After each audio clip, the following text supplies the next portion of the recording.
Antes de comenzar te recordamos que este canal defiende abiertamente todas las formas de libertad. Si no concuerdas con estas ideas, toma tus precauciones, ya que nadie te obliga a mirar el video. Si continúas viendo, déjame darte la bienvenida a una zona libre de colectivismo.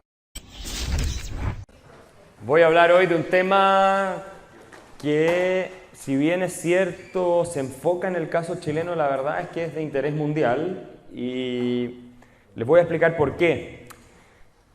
Bueno, como ven el título en esta muy elaborada presentación, Chile y el mito del neoliberalismo mundial es algo en lo cual yo he pasado bastante tiempo investigando, porque jamás me imaginé que un país tan irrelevante desde todo punto de vista, digámoslo, económico, geopolítico, militar, etcétera, como Chile. Chile es un país irrelevante, digamos las cosas como son, fuera de, sin embargo, desde el punto de vista simbólico, tan importante.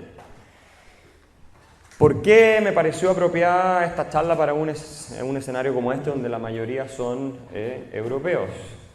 Bueno, resulta que el concepto de neoliberalismo se utiliza hoy día prácticamente en la discusión en todo Occidente como una etiqueta despectiva, ¿verdad? O sea, estos neoliberales, en fin, el socialismo del siglo XXI, Chávez, toda esa gente habla del neoliberalismo, Podemos habla del neoliberalismo, ustedes van a la discusión en Alemania, se habla de neoliberalismo, en Estados Unidos, etcétera, se habla de neoliberalismo como un sistema execrable desde el punto de vista moral, ¿verdad?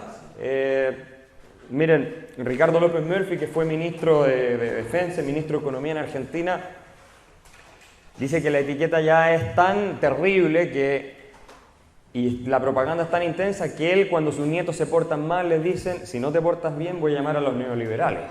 Porque ya es una cosa que está tan metida en el imaginario colectivo que el neoliberalismo es lo peor que puede haber, lo más indecente, lo más inmoral, lo más terrible que le puede ocurrir a un país, que se ha convertido en algo indefendible, ¿verdad? O sea, mi primer consejo es: jamás digan que son neoliberales. Jamás acepten ponerse esa etiqueta, que les pongan esa etiqueta, porque ya partieron perdiendo. Es como decir soy pedófilo, es algo completamente indefendible hoy en día, ser neoliberal. Además, desde el punto de vista histórico, es equivocado autodefinirse como neoliberal y algunos han cometido el error. Incluso entre los reformadores en Chile, muchos hablaban de neoliberalismo, lo cual es un error en términos conceptuales y vamos a ver por qué. Pero a ver, ¿qué es lo que pasó? ¿Qué es el neoliberalismo? ¿Por qué Chile se supone que es el origen de este mito mundial del neoliberalismo? Tal vez hablar de origen un poco exagerado, pero sí, desde el punto de vista práctico, creo que no es exagerado. Vamos a ver un poco qué es lo que dice la literatura, qué es lo que se dice a nivel internacional respecto del caso chileno. Tengo aquí algunas citas que están en inglés. Esto es Hoover Institution Stanford University, dos investigadores o dos académicos asociados. Miren lo que dicen ellos. Dicen: Chile, vamos a irlo traduciendo, fue el primer país en el mundo que hizo ese quiebre, digamos, con el socialismo y el capitalismo de Estado, anticipando a Margaret Thatcher en Inglaterra y Ronald Reagan en Estados Unidos. O sea, la contrarrevolución liberal en tiempos de la Guerra Fría, en contra del socialismo de Estado y el marxismo, parte nada menos que en Chile. Después vinieron Margaret Thatcher y Ronald Reagan. O sea, en otras palabras, el primer triunfo del mundo libre frente al marxismo y al socialismo que se estaba esparciendo en la época de la Guerra Fría se dio en Chile. Eso es más o menos lo que están diciendo. Después vino Reagan y Thatcher y terminan por, ¿no es cierto?, sepultar a la Unión Soviética, que termina obviamente colapsando por una serie de razones, pero el ejemplo, el primero, fue Chile. Eso lo dicen de Stanford University. Neil Ferguson de Harvard, ¿qué dice en su libro The Ascent of Money? The backlash against the welfare state, bueno, ahí se cortó, started in Chile, dice, anticipando a Ronald Reagan y Margaret Thatcher. Y dice más en ese libro, él dice, bueno, en Chile se intentaron cosas que fueron incluso más radicales, por ejemplo, el sistema privado de pensiones, que cualquier cosa que se había intentado antes en Estados Unidos, que es el corazón, ¿no es cierto?, del capitalismo mundial. Eso lo dice Neil Ferguson. A ver, no estoy diciendo que tengan razón, estoy simplemente describiendo cómo en la literatura internacional, en círculos, al menos algunos, se ve lo que ocurrió en Chile, ¿ya? Entonces Neil Ferguson, que fue considerado una de las 100 personas más influyentes del mundo el año 2004 por la revista Time, nos dice eso sobre lo que ocurrió en Chile. Entonces, repite la misma idea. Este fue el expresidente George Bush, ¿no es cierto?, el padre del segundo, y parece que va a ser padre de un tercero, si es que llega a salir electo presidente de la República. Y un poco esta era lo que se miraba, cómo se veía el caso chileno en el mundo occidental en general, ¿no es cierto? Dice que Chile, en realidad, los logros económicos chilenos fueron una lección para toda América Latina, ¿verdad?, respecto al poder del libre mercado, y que en ninguna parte en las naciones latinoamericanas se había probado en el fondo el éxito de esa misma forma, ¿no es cierto?, que de manera tan radical y tan profunda. Y él agrega después, esta es una conferencia que dio, o una declaración que dio llegando a Chile en los 90, que esto había sido aún más impresionante cuando se había reintroducido la democracia, por el hecho que en Chile se había reintroducido la democracia, ¿no es cierto? Este es un marxista, profesor marxista, David Harvey, muy influyente, en Nueva York hace clase, él es británico si no me equivoco, y dicen, miren lo que dicen, miren la portada del libro A Brief History of Neoliberalism, una historia breve del neoliberalismo, publicado por Oxford University Press, David Harvey, donde está en la portada, bueno, ahí están, ven a Pinochet, Reagan, Margaret Thatcher, y ese debe ser Deng, o no reconozco bien a quién es tal vez ustedes lo reconocen, pero dice, el primer experimento de formación de un Estado neoliberal, el primero en el mundo, dice, fue después del golpe de Pinochet, y que esto le proveyó de evidencia muy útil a lo que ocurrió después en las transformaciones neoliberales, entre comillas, de Inglaterra bajo Margaret Thatcher y Estados Unidos bajo Ronald Reagan. O sea, y esto ya viene, ustedes pueden decir, bueno, Neil Ferguson es un historiador conservador, británico, en fin, de derecha, por decirlo de alguna manera, que lo diga él o que lo diga Stanford, el Hoover Institution de Stanford, es como obvio, ¿no es cierto?, porque son como de la línea. Pero aquí lo está diciendo un marxista. Entonces, esto atraviesa el espectro ideológico. Esa idea de que en Chile fue el primer país del mundo en que el socialismo fracasó e inmediatamente el liberalismo triunfó, económico por lo menos, ¿no es cierto? Porque obviamente esto fue bajo un régimen autoritario, que obviamente después hubo una transición a la democracia, en eso vamos a entrar después, pero quiero un poco que ustedes se sitúen en la importancia que tuvo lo que ocurrió en Chile para el relato mundial. ¿Dónde parte toda esta cosa que el socialismo fracasa? De hecho, hubo una doctrina, la famosa doctrina Brezhnev, cuando Chile sale de la órbita soviética en la que estaba entrando con el gobierno de Salvador Allende. Bueno, la Unión Soviética dice nunca más un país que estuvo en la esfera socialista puede volver a la esfera capitalista o americana. Y de hecho los americanos instigaron el golpe con mucha intensidad en Chile también, ¿no es cierto? Entonces, ¿qué es lo que dice otro amigo de Juan Ramón? Monedero. Miren lo que dice Monedero. El neoliberalismo tuvo su bautizo real en el Chile de Pinochet de la mano de Milton Friedman en la Escuela de Chicago. Eso lo dice el próximo ministro de Economía de España. ¿Ah? Entonces, este es un relato que es transversal. La idea de que el neoliberalismo, después vamos a pasar a tratar de explicar qué es el neoliberalismo, comienza en Chile. Ahí comienza, digamos, las ideas no, pero la ejecución práctica, más clara, más decidida y todo lo demás, comienza en Chile. Lo dicen Neil Ferguson, lo dicen en el Hoover. Tengo muchos otros ejemplos. Si ustedes leen a Naomi Klein, también ultraizquierda, por ejemplo, su libro La doctrina del shock, que me imagino algunos lo conocen, bueno, ella dice lo mismo en su libro, ¿no? Y que Milton Friedman poco menos era responsable de las torturas, ¿no es cierto?, de los electroshocks que le estaban aplicando los militares chilenos a quienes tenían retenidos, porque él habló de la doctrina del shock. O sea, Milton Friedman cuando fue a Chile da el consejo de aplicar la terapia del shock, porque estaba el país destruido, era como una Venezuela de hoy, ¿se fijan? Entonces, como dijo eso, entonces en el fondo Naomi Klein piensa que estaba refiriéndose a las torturas de los electroshocks. Bueno, eso es academia de máximo nivel. Entonces, bueno, Este es un poco el relato que hay. ¿Ah? Este es el relato que hay. Y por eso Chile fue tan relevante desde el punto de vista simbólico. Y por eso también cuando asume Salvador Allende democráticamente el gobierno en Chile, Henry Kissinger, secretario de Estado de la época de Nixon, dice que una de las amenazas más graves al hemisferio occidental que habían jamás ocurrido era la elección de Salvador Allende.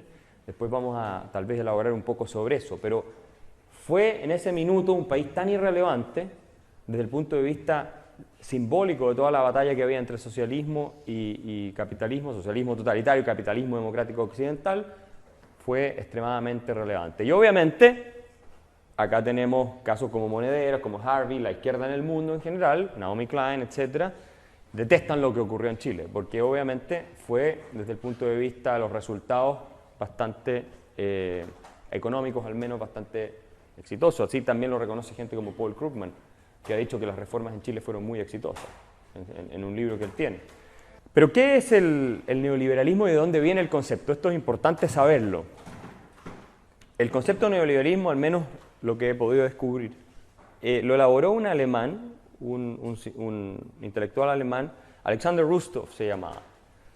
Alexander Rustow era un economista, cientista social alemán, que en la década del 30 se apartó gradualmente del marxismo, él venía de la izquierda, del marxismo, el socialismo más radical, y obviamente detestaba también el capitalismo a la Adam Smith, el capitalismo más liberal, clásico del siglo XIX, y él dice hay que buscar un camino intermedio. Entonces, lo que plantea él es básicamente, dice, mire, estamos totalmente de acuerdo con los marxistas y socialistas en la insostenibilidad del capitalismo y la necesidad de superarlo, dice.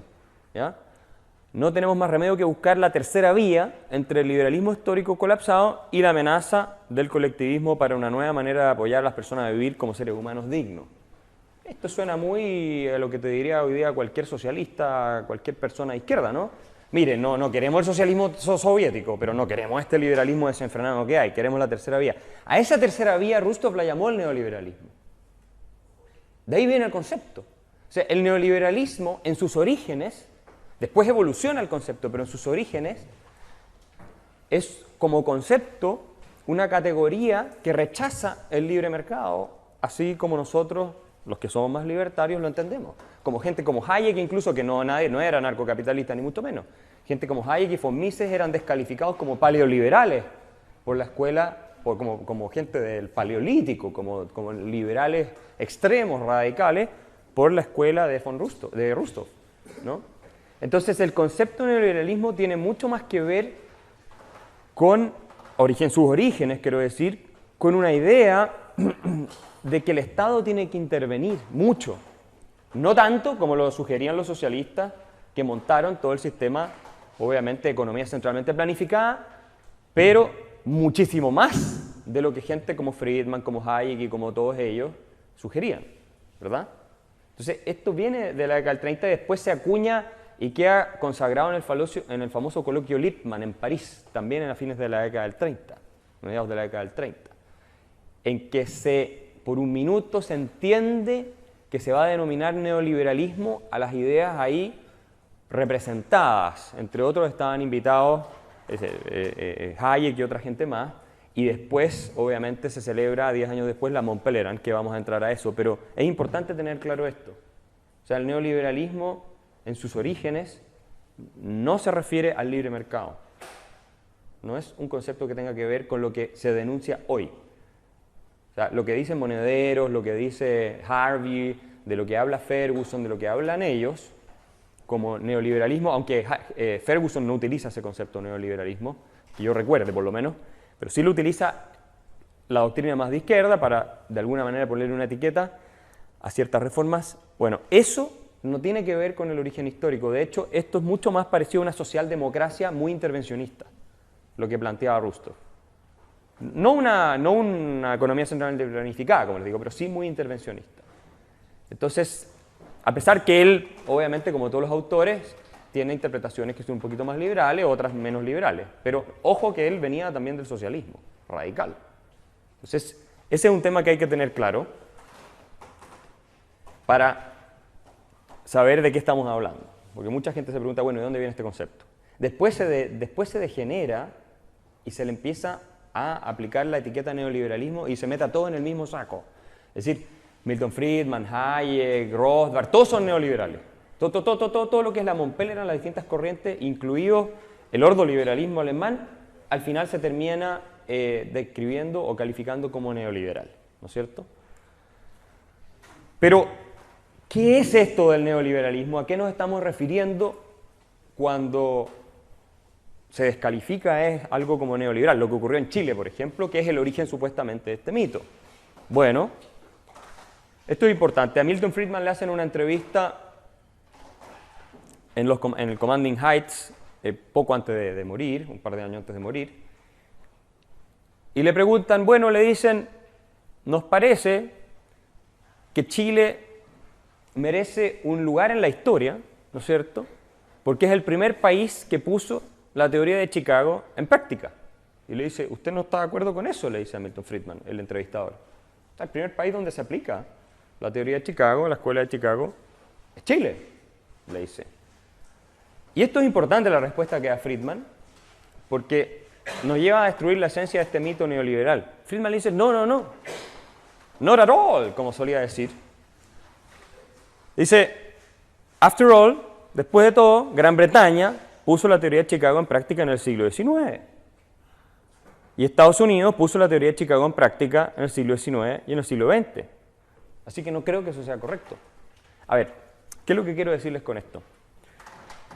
El famoso neoliberalismo del que está hablando, del que se habla, matices más, matices menos, no es más que el liberalismo clásico que surge, ¿no es cierto? Bueno, uno puede entrar a discutir hasta los escolásticos y todo, pero digamos cuyo padre fundador más famoso tal vez es Adam Smith. Y es básicamente las instituciones de mercado y la propiedad privada, con discusión también entre las distintas vertientes que lo nutren, ¿verdad? Porque obviamente Hayek era un poquito más intervencionista que lo que era, no sé, bueno, ni hablar de Rothbard, pero estaban todos en la Montpellier, ¿no es cierto? Pero hay unos que von Mises tal vez. Von Mises era un poquito menos intervencionista en muchas cosas que von Hayek, ¿verdad? Entonces, ¿pero de qué estamos hablando en términos generales? Así bien grueso. Bueno, lo que se aplicó en Chile y que tuvo el éxito que tuvo fue el mismo sistema que durante el siglo XIX había tenido Inglaterra, ¿verdad? Y que tuvo Estados Unidos probablemente desde su independencia, sí, y desde el siglo XIX en adelante, y que finalmente no era más que las instituciones de libre mercado respecto a las cuales había escrito Adam Smith. Es liberalismo clásico. Esa es la revolución que se hizo en Chile. Esos son los principios generales que inspiraron la reforma en Chile. Fueron propiedad privada, apertura de los mercados, moneda estable, impuestos muy bajos, o no muy bajos, pero en realidad en Chile eran bastante bajos después de la reforma, podrían haber sido más bajos a mi juicio, y que el Estado no asuma un rol empresarial. Ahora, ¿todo esto se aplicó de manera químicamente pura? No se aplicó de manera químicamente pura. Pero, entonces, cuando hablamos de neoliberalismo y se relaciona mucho con Friedman, como dice Monedero, Friedman, ¿no es cierto?, que es el Voldemort de los liberales, porque Friedman es como el mal encarnado sobre la tierra. Curiosamente, a Friedman lo detestan mucho más que a von Hayek, a pesar de que von Hayek fue mucho más devastador, creo yo, desde el punto de vista intelectual para el proyecto del socialismo. Pero Friedman lo detestan más y yo creo que tiene que ver con el hecho de que como intelectual público fue mucho más efectivo que Hayek. Hayek no era realmente un intelectual público, pero Friedman sí. Y pasó por todas partes y fue asesor de distintos gobiernos, en fin. Entonces, es eso. No existe el neoliberalismo, a mi juicio. Es un mito. Lo que hay son instituciones de libre mercado que funcionan o no funcionan. Eso es todo. Y que tenían un antecedente histórico en la Inglaterra, como dice bien Friedman, del siglo XIX en adelante, incluso un poquito antes, y en Estados Unidos, que fueron los países tal vez más exitosos. Ahora hay otros casos más, obviamente que son también posteriores y en fin, incluso, bueno, después eso lo voy a decir después. Entonces, ¿cuál fue el resultado de la transformación liberal clásica? Porque no es neoliberalismo, eso es bullshit. El neoliberalismo es tal vez lo que existe hoy día en muchos países de Europa que están quebrados con estados de benefactores que no pueden financiar. Eso es neoliberalismo. Pero eso no es el liberalismo clásico. En Chile lo que ocurrió fue esto. El crecimiento, si ustedes ven este gráfico, con datos de la ONU y de la CEPAL, elaborado por José Piñera, que fue el arquitecto de las reformas de pensiones en Chile, y de otras reformas más, obviamente. Resulta que Chile fue un país de crecimiento bastante mediocre, en general, durante todo el siglo XX, una economía bajo el promedio de la latinoamericana, con unos niveles de inflación muy altos, después voy a explicar un poquito más eso. Y hasta 1975, ustedes ven ahí, hay una crisis muy grande, a principios de los 70, obviamente vino el golpe de Estado, todo lo demás. ¡Pum! Miren ustedes, pero vean ustedes esa curva roja hacia arriba. Ese es el mismo país, la misma cultura, la misma gente, la misma idioma, la misma mentalidad. Teníamos un sistema de lo que se conoce, lo que Ann Kruger ha llamado Rent-Seeking Society antes de eso. Martín hablaba de cómo Argentina se cerró después de la Gran Depresión. Bueno, en Chile nos pasó exactamente lo mismo, y tal vez más extremo, porque encima la CEPAL, ¿no es cierto?, que ustedes conocen, que se fue a instalar a Chile, era dirigida por un argentino, Raúl Prebisch, que se fue a instalar a finales de la década, a principios de la década del 50 a Chile, a dirigirla, y que le decían el Keynes latinoamericano. Y Raúl Prebisch detestaba la libertad económica, la detestaba con todo su ser, y él declaraba que admiraba a los socialistas en Argentina y todo lo demás. Y esas ideas fueron las más influyentes de la política económica de América Latina durante varias décadas, hasta la década del 80, hasta el consenso de Washington prácticamente. Entonces, nos mantuvimos en una situación de permanente, esto se aplica también para el resto de América Latina, pero aquí está el caso de Chile, nos mantuvimos en una situación de permanente problema económico, donde no crecía nada la economía, de hiperinflación, de desorden social y de amenaza, y esto es muy importante, de movimientos radicales marxistas en todo el continente que obviamente prometían el paraíso sobre la tierra, aprovechándose de que las condiciones sociales y económicas no satisfacían las demandas de la población, ¿verdad? Y de hecho hubo todo un programa de Kennedy, la Alianza para el Progreso, en los 60, donde Kennedy prometió que en 10 años los países ya iban a estar saliendo adelante y todo lo demás. Lo que ocurrió fue todo lo contrario. ¿Por qué? Porque estaban inspiradas en las mismas ideas proteccionistas. Entonces, en los 70 comienza la transformación basada en las ideas de Friedman y Hayek, es verdad, sí, pero son ideas que ya venían de antes de Adam Smith, de los escolásticos, si ustedes quieren, españoles. Entonces, ¿qué es lo que hace? Se abre la libertad. Se desregulan los precios, se controla la inflación, se abren los mercados, se vuelve a proteger la propiedad privada, todas esas cosas que son como súper elementales para que una economía funcione. Y miren ustedes lo que pasó con Chile. Y la pobreza cayó un 50%, hoy día es menos de un 10%. Estos son hechos, esto no es... y digamos que la CEPAL y la ONU no son sospechosas de formar parte de la conspiración neoliberal mundial. Aquí hay que reparar un poquito en lo que ocurrió realmente, porque todos los pensadores liberales clásicos del siglo XX, no todos, pero muchos de los más importantes fueron a Chile. Milton Friedman estuvo en Chile un par de veces, Hayek estuvo en Chile un par de veces, James Buchanan estuvo en Chile, la Sociedad Montpellier se reunió en el año 81 en Viña del Mar, etcétera, etcétera, etcétera.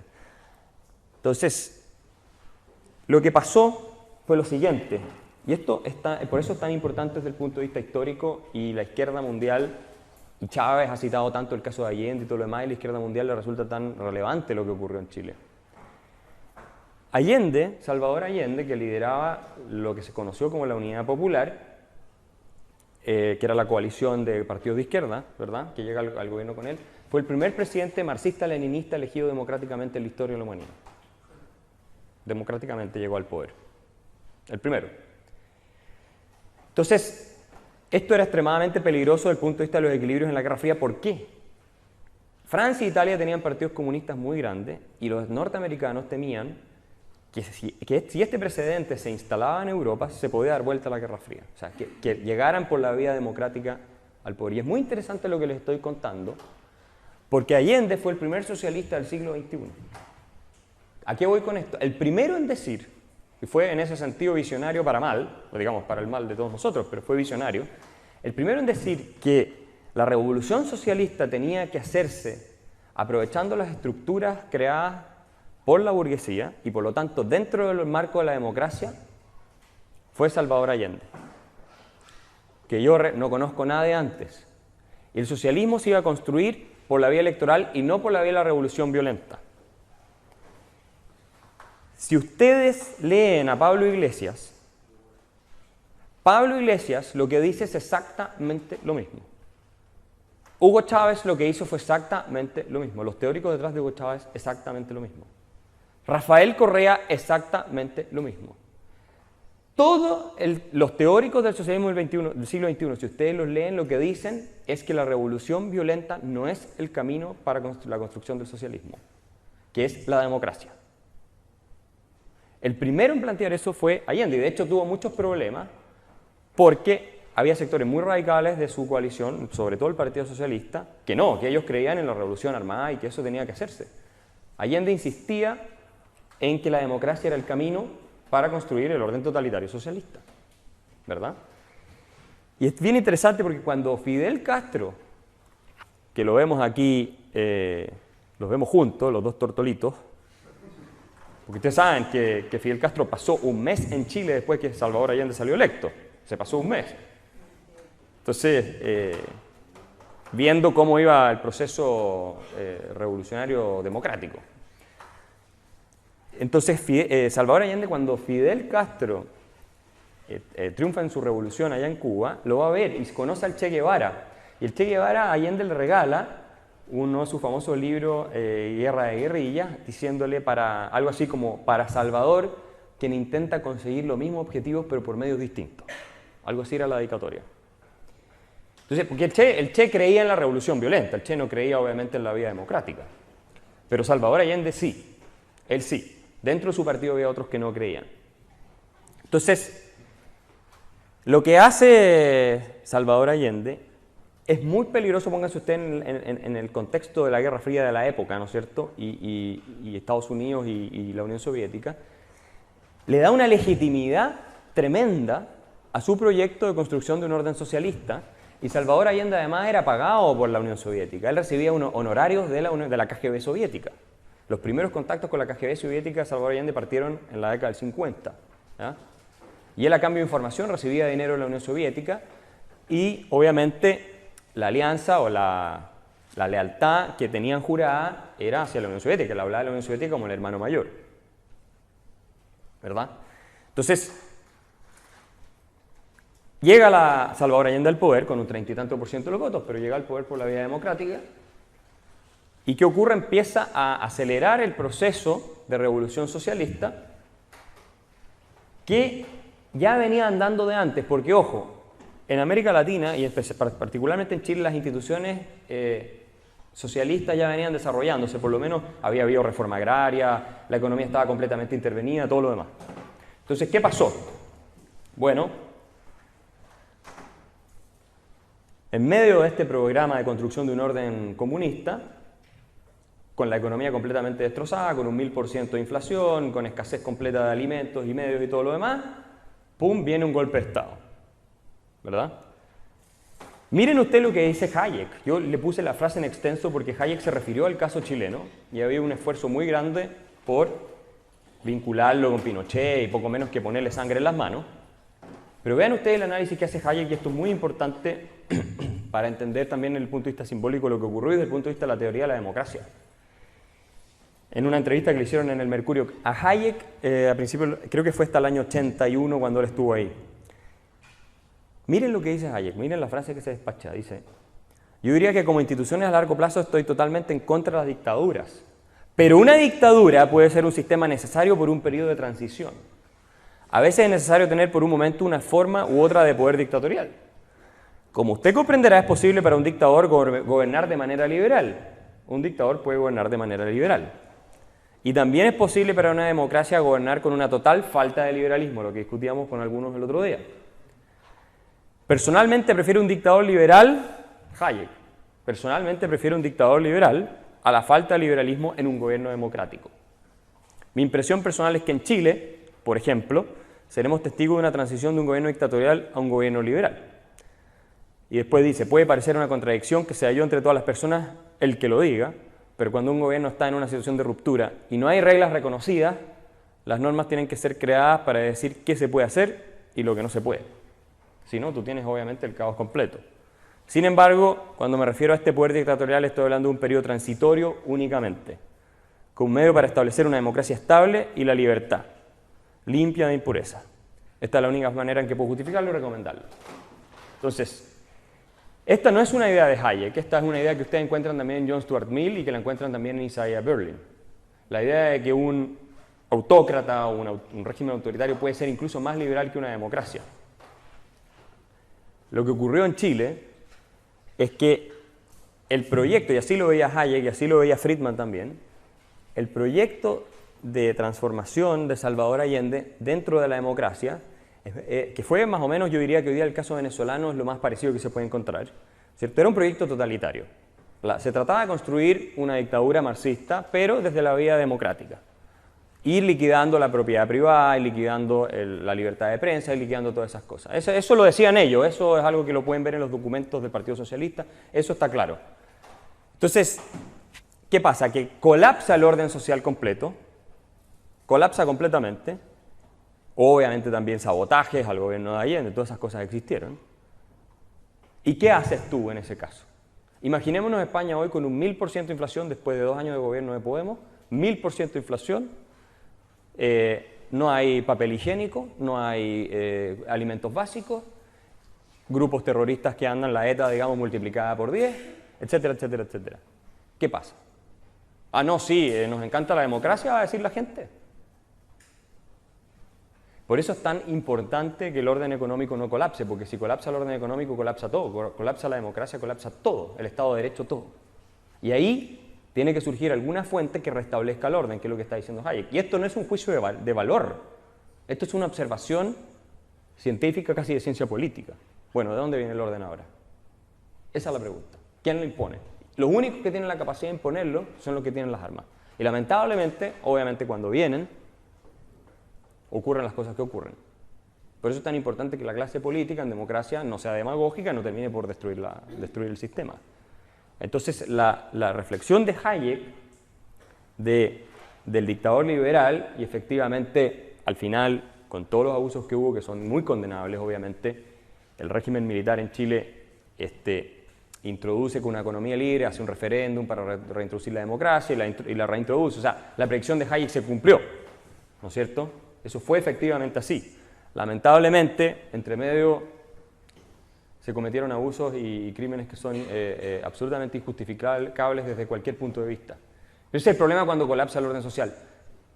Hoy día en Venezuela, si hubiera algún tipo de intervención, sería muy difícil imaginar que para restablecer las libertades, la democracia y todo lo demás, no habría resistencia y no habría ningún tipo de abuso que se cometiera.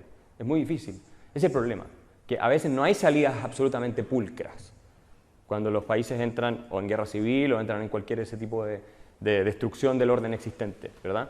Entonces, eso fue lo que ocurrió, y esta es una de las cosas por las cuales a Friedman, a von Hayek y a los neoliberales tampoco, a los neoliberales, llamados neoliberales, a toda la escuela esa de Chicago y todo lo demás, le ha hecho muy mala prensa, ¿no?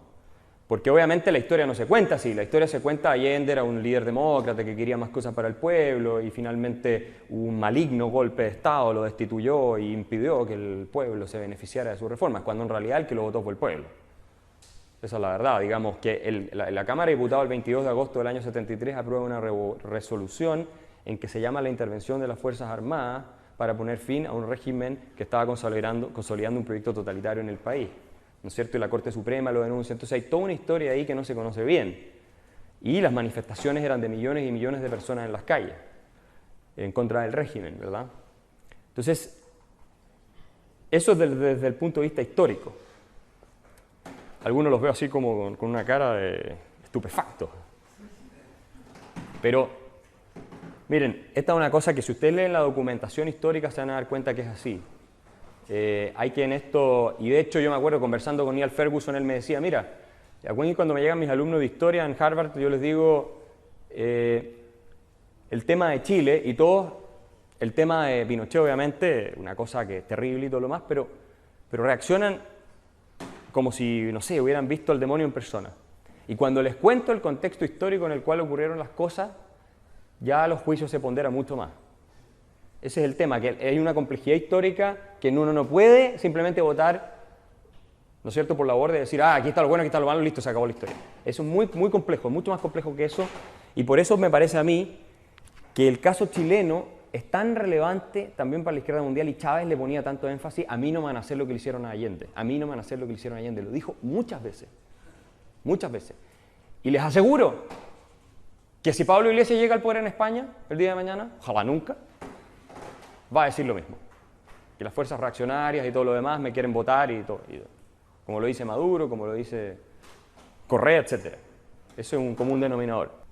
Entonces, para volver al tema del neoliberalismo, como mito, este es un gráfico en el cual ustedes pueden ver la evolución del ingreso per cápita chileno ajustado por el ingreso per cápita en Estados Unidos. Nosotros tuvimos en el siglo XIX en Chile una economía bastante abierta, muy abierta. De hecho, comparado con algunas europeas, mucho más abierta. Bastante liberal. Ahí ustedes ven, periodo de economía liberal, liberal economy. Mientras tuvimos esas instituciones, y ya les voy a explicar más o menos el origen de esas instituciones, Chile tiene un proceso de convergencia, o sea, los ingresos per cápita de Chile se acercaban a los de Estados Unidos, se acercaron. Nos íbamos pareciendo cada vez más en términos de ingreso per cápita a Estados Unidos. Resulta que viene la Gran Depresión, se introducen doctrinas e ideologías, se funda el Partido Comunista, el Socialista, entra la CEPAL, la Gran Depresión, todo lo demás, se cierra el sistema, el Estado comienza a intervenir de manera masiva, ya, y la inflación, Chile era uno de los países con la inflación más alta del mundo, en fin, permanentemente durante el siglo XX. Y vean ustedes lo que pasa respecto del ingreso per cápita en Estados Unidos. Esa es la economía de sustitución de importaciones, eso es lo que significa easy economy. ¿Ya?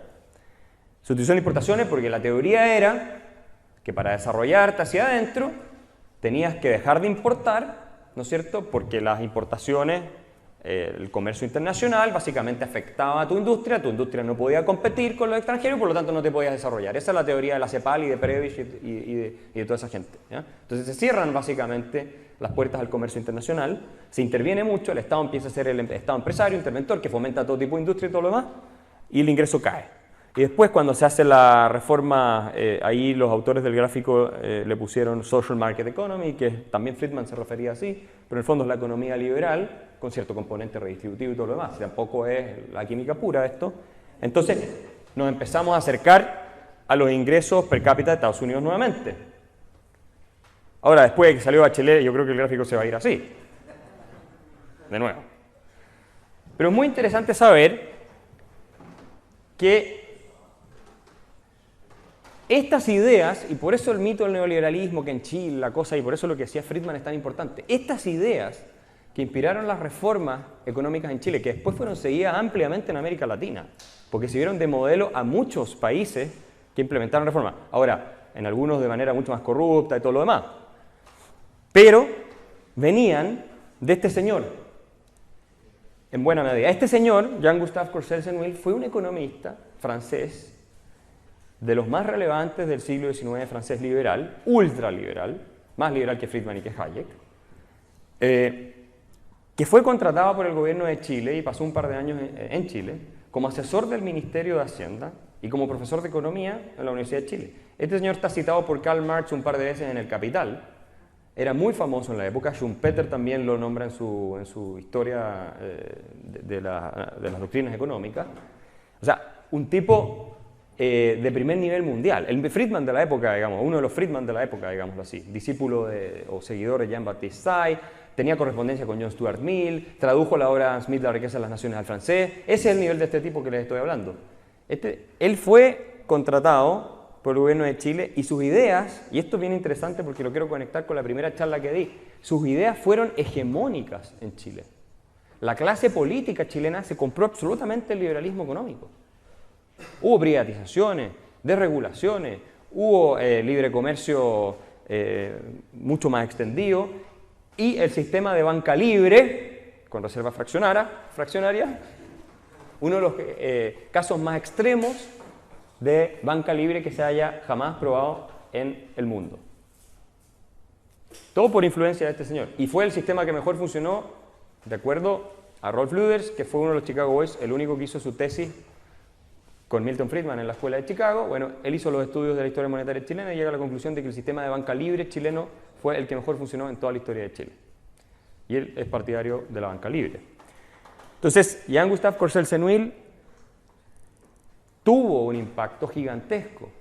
Y lo que hacen los Chicago Boys después no fue algo muy distinto que lo que había hecho él en el siglo XIX.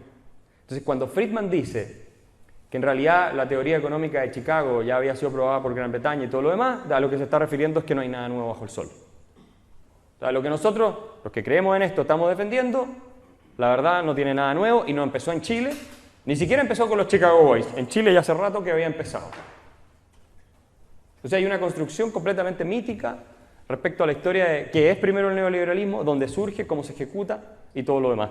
Y lo cierto sí es que efectivamente las reformas que se aplicaron en Chile, que obviamente fueron innovadoras en una serie de sentidos, la privatización del sistema de pensión y todo lo demás, que es algo que debieran hacer también en España, todo eso fue algo novedoso, pero los principios que las inspiraron eran los mismos principios de economía libre que venían ya predominando en el mundo del siglo XIX y que lamentablemente se perdieron en manos de ideologías y doctrinas colectivistas en el siglo XX. Muchas gracias.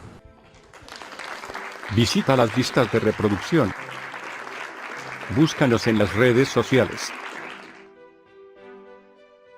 Suscríbete.